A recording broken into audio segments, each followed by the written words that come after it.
ಹೆಲ್ದಿಯಾಗಿರುವಂತಹ ಕರಿಬೇವು ಸೊಪ್ಪಿನ ರೈಸ್ ಯಾವ ರೀತಿ ಮಾಡೋದಂತ ತೋರಿಸ್ತಿದ್ದೀನಿ.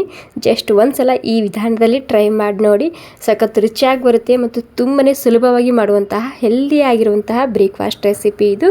ಮತ್ತು ಈ ಪೌಡರ್ ಕೂಡ ನೀವು ಸುಮಾರು 1 ತಿಂಗಳಾಗೋ ತನಕ ಸ್ಟೋರ್ ಮಾಡಿ ಇಟ್ಕೋಬೋದು. ಸೊ ಬನ್ನಿ ತಡ ಮಾಡದೆ ಶುರು ಮಾಡೋಣ. ಮೊದಲಿಗೆ ನಾನಿಲ್ಲಿ ಪ್ಯಾನ್ನಲ್ಲಿ ಒಂದು ಸ್ವಲ್ಪ ಎಣ್ಣೆ ಹಾಕ್ತಿದ್ದೀನಿ. ಎಣ್ಣೆ ಬಿಸಿ ಆದಮೇಲೆ 1 ಚಮಚ ಉದ್ದಿನಬೇಳೆ ಹಾಕ್ತಿದ್ದೀನಿ ಮತ್ತು 1 ಚಮಚ ಕಡಲೆಬೇಳೆ ಹಾಕ್ತಿದ್ದೀನಿ ಮತ್ತು 1 ಚಮಚ ಜೀರಿಗೆ ಹಾಕ್ತಿದ್ದೀನಿ ಮತ್ತು ಸ್ವಲ್ಪ ಮೆಂತ್ಯ ದಾಣ ಹಾಕ್ತಿದ್ದೀನಿ.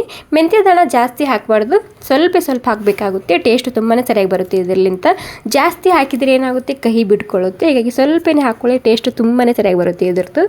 ಇವಾಗ 2 ಬೇಳೆ ನಾನು ಸ್ವಲ್ಪನೇ ಹಸಿ ವಾಸನೆ ಹೋಗೋ ತನಕ ಹುರ್ಕೊಂಡು ತೊಗೊತಿದ್ದೀನಿ. ಮತ್ತು ನೀವು ಕೂಡ ಆವಾಗವಾಗ ಕರಿಬೇವು ಸೊಪ್ಪಿನ ರೈಸ್ ಮಾಡಿರ್ತೀರಿ, ಬಟ್ ಈ ವಿಧಾನದಲ್ಲಿ ಒಂದ್ಸಲ ಖಂಡಿತವಾಗಿಯೂ ಟ್ರೈ ಮಾಡಿ ನೋಡಿ. ಸಖತ್ ರುಚಿಯಾಗಿ ಬರುತ್ತೆ ಮತ್ತು ತುಂಬಾ ಸುಲಭವಾಗಿ ಮಾಡಿ ತೋರಿಸ್ತಿದ್ದೀನಿ. ಇವಾಗ ಒಂದು 7ರಿಂದ 8 ಬ್ಯಾಡಗಿ ಮೆಣಸಿನ್ಕಾಯಿ ಹಾಕ್ತಿದ್ದೀನಿ. ಈ ಬ್ಯಾಡಗಿ ಮೆಣಸಿನ್ಕಾಯಿ ಜಸ್ಟ್ ನಾನಿಲ್ಲಿ ಮಿಕ್ಸ್ ಮಾಡ್ಕೊತಿದ್ದೀನಿ. ಮಿಕ್ಸ್ ಮಾಡ್ಕೊಂಡಾದ್ಮೇಲೆ ನಾನಿಲ್ಲಿ 1 ಕಪ್ ಆಗುವಷ್ಟು ಕರಿಬೇವು ಸೊಪ್ಪು ಹಾಕ್ಕೊತಿದ್ದೀನಿ. ಮೊದಲಿಗೆ ನಾನು ಕ್ಲೀನಾಗಿ ತೊಳೆದು ಒಂದು ಸ್ವಲ್ಪ ಡ್ರೈ ಮಾಡಿ ಇಟ್ಕೊಂಡಿನಿ. ನಾನಿಲ್ಲಿ ಸುಮಾರು 1 ದೊಡ್ಡ ಕಪ್ ಆಗುವಷ್ಟು ಕರಿಬೇವು ಸೊಪ್ಪು ಹಾಕ್ತಿದ್ದೀನಿ ಇಲ್ಲಿ. ಇವಾಗ ಈ ಕರಿಬೇವು ಸೊಪ್ಪು ನಾನು ಸ್ವಲ್ಪನೇ ಗರಿ ಆಗಬೇಕು, ಅಲ್ಲಿ ತನಕ ಇದನ್ನು ಹುರ್ಕೋಬೇಕಾಗುತ್ತೆ. ಹಸಿ ವಾಸನೆ ಹೋಗಿ ಒಂದು ಸ್ವಲ್ಪ ಕ್ರಂಚಿ ಆಗಬೇಕಿದು ಕರಿಬೇವು ಸೊಪ್ಪು, ಅಷ್ಟೊತ್ತನ ಇದನ್ನು ಹುರ್ಕೋಬೇಕಾಗುತ್ತೆ. ಸ್ವಲ್ಪ ಜಾಸ್ತಿ ಟೈಮ್ ಹಿಡಿಯುತ್ತೆ ನಿಮ್ಗೆ ಇಲ್ಲಿ ಕರಿಬೇವು ಸೊಪ್ಪು ಹುರಿಯೋದಕ್ಕೆ.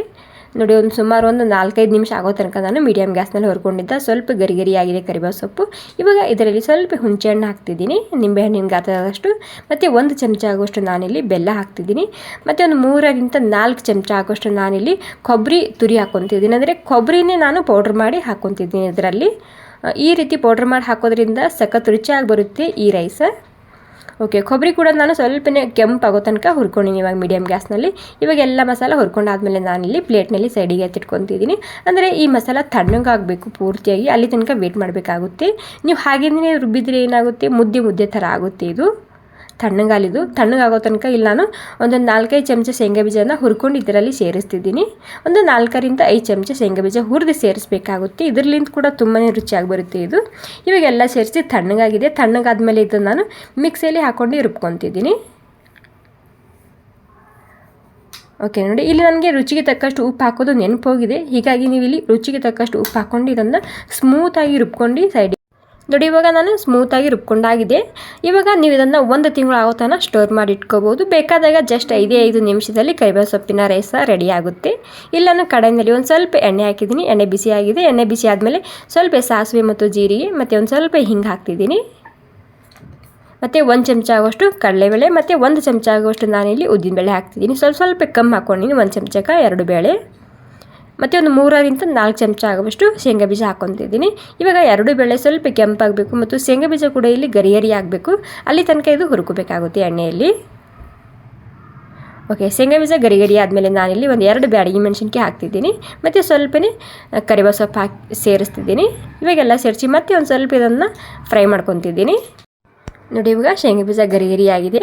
ಗರಿ ಆದಮೇಲೆ ಇದರೆಲ್ಲ ಅನ್ನ ಸೇರಿಸ್ತಿದ್ದೀನಿ. ಸುಮಾರು ಒಂದು 3 ಕಪ್ ಆಗುವಷ್ಟು ಅನ್ನ ಹಾಕ್ತಿದ್ದೀನಿ ಇದರಲ್ಲಿ. ಓಕೆ, ನೋಡಿ, ಬಿಡಿಯಾಗಿ ಮಾಡ್ಕೊಳ್ಳಿ. ಮತ್ತು ಬಿಸಿ ಇರುವಂತಹ ಅನ್ನನ ಸೇರಿಸ್ಬಾರ್ದು, ತಣ್ಣಗಾದ್ಮೇಲೆ ಸೇರಿಸ್ಕೊಳ್ಳಿ. ಇಲ್ಲಿ ನಾನು 3 ಚಮಚ ಆಗುವಷ್ಟು ಈ ಪೌಡರ್ನ ಸೇರಿಸ್ತಿದ್ದೀನಿ. ಇಲ್ಲಿ ನೀವು ಎಷ್ಟು ಕ್ವಾಂಟಿಟಿದಾಗ ಅನ್ನ ಹಾಕ್ಕೊತೀರಲ್ಲ ಆ ಹಿಸಾಬ್ಸಿಂದ ನೀವು ಇಲ್ಲಿ ಈ ಪೌಡರ್ನ ಸೇರಿಸಬೇಕಾಗುತ್ತೆ. ನಾನಿಲ್ಲಿ 3 ಕಪ್ ಅನ್ನಕ್ಕೆ ಒಂದು 3 ಕಪ್ ಆಗುವಷ್ಟು ಪೌಡರ್ ಸೇರಿಸಿದ್ದ. ರುಚಿಗೆ ತಕ್ಕಷ್ಟು ಉಪ್ಪು ಹಾಕ್ಕೊತಿದ್ದೀನಿ. ನಿಮಗೆ ಜಾಸ್ತಿ ಬೇಕಂದರೆ ಜಾಸ್ತಿ ಕೂಡ ಹಾಕೋಬೋದು. ಖಾರನ ನೋಡ್ಕೊಂಡು ನೀವು ಇದರಲ್ಲಿ ಹಾಕೋಬೋದು. ಓಕೆ, ನೋಡಿ, ರುಚಿಗೆ ತಕ್ಕಷ್ಟು ಉಪ್ಪು ಹಾಕ್ಕೊಂಡು ಎಲ್ಲ ಸೇರಿಸಿ ಸರಿಯಾಗಿ ಮಿಕ್ಸ್ ಮಾಡ್ಕೊಂಡು ಹಬೆಯಲ್ಲಿ ಒಂದು 2 ನಿಮಿಷ ಮುಚ್ಚಿಟ್ರೆ ದಿಢೀರಾಗಿ ಮಾಡುವಂತಹ ಆರೋಗ್ಯಕರವಾಗಿರುವಂತಹ ಕರಿಬೇವು ಸೊಪ್ಪಿನ ರೈಸ್ ತಯಾರಾಗುತ್ತೆ. ಸೊ ಫ್ರೆಂಡ್ಸ್, ಖಂಡಿತವಾಗಿಯೂ ಒಂದು ಸಲ ಟ್ರೈ ಮಾಡಿ ನೋಡಿ. ತುಂಬಾ ರುಚಿಯಾಗಿ ಬಂದಿದೆ. ಏನು ಕಷ್ಟನೇ ಇಲ್ಲಲ್ವಾ. ಸೊ ಒಂದ್ಸಲ ನೀವು ಪೌಡ್ರ್ ಮಾಡಿ ಇಟ್ಕೊಂಡ್ರೆ ನೀವು ಅದನ್ನು ಬೇಕಾದಾಗ ನಿಮಗೆ 5 ನಿಮಿಷದಲ್ಲಿ ಈ ರೈಸ್ನ ಮಾಡಿ ತಿನ್ಬೋದು. Okay friends, thank you so much ಎಲ್ರಿಗೂ. ಈ ರೆಸಿಪಿ ಸ್ವಲ್ಪನಾದರೂ ಇಷ್ಟ ಆಗಿದ್ರೆ